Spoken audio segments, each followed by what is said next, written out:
Bainay ay maulan na naman. Paano ang pamimiwas? May ginalangat at meron tayo dito magkakabalahan. Pwedeng at may nagdala ng bisikleta. At papalitan natin ng mga piyesa. Ito, RD, pedal at saka itong kanya daw kadena. Ay talaga namang luag na. Kaya naman si Project Trebs na ang bahala dyan. Dali-dali akong umorder. By the nga akin ang kinuntak si seller. Umorder na nga ako diyan ng isang pedal, sabi ko, at isang kadena at isang RD. Yung mura lang yung presyong tigba 20. Okay daw. At makalipas nga ang 2 oras, pwede nga't meron nagtatawag si rider. Napakabilis niya mag-deliver, kaya 5 star ka sa akin. So the moment of truth, kung tama ba yung pinadala ni seller.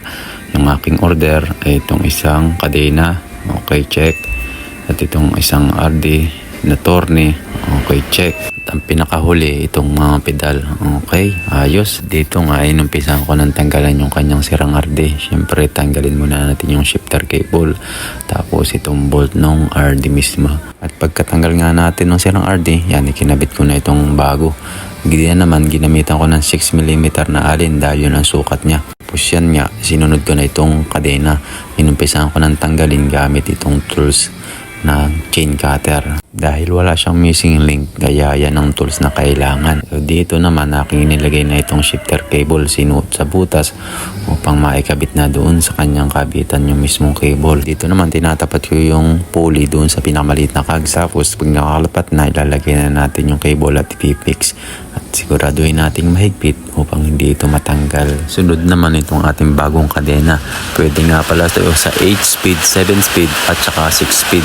So isuot lang natin dyan sa may FD papunta dun sa likod sa RD at isuot sa mga pulley. Pero doon lang nating tama dahil kung minsan meron nagdi-DIY yun, sumasabit sa RD yung kadena.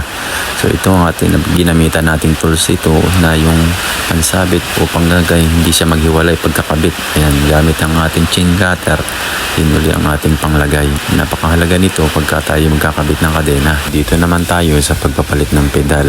Lagi nyo lang tatandaan, patras ang pagtatanggal. Huwag kalimutan lagyan ng grasa kapag inyong lalagay na. Para sa pag muling pagtatanggal, hindi kayo mahirapan dahil madalas nag-i-stuck yan dahil sa kalawang. Kaya napakahalagang maglagay ng grasa tuwing tayo magkakabit ng mga pyesa. Maraming salamat kung nakaabot ka hanggang dito. Pakipollow na rin at i-like ang aking video. Ako nga pala si Project Trebs, ang mekaniko mangingisda ng Infanta Quezon. Ride safe, vision!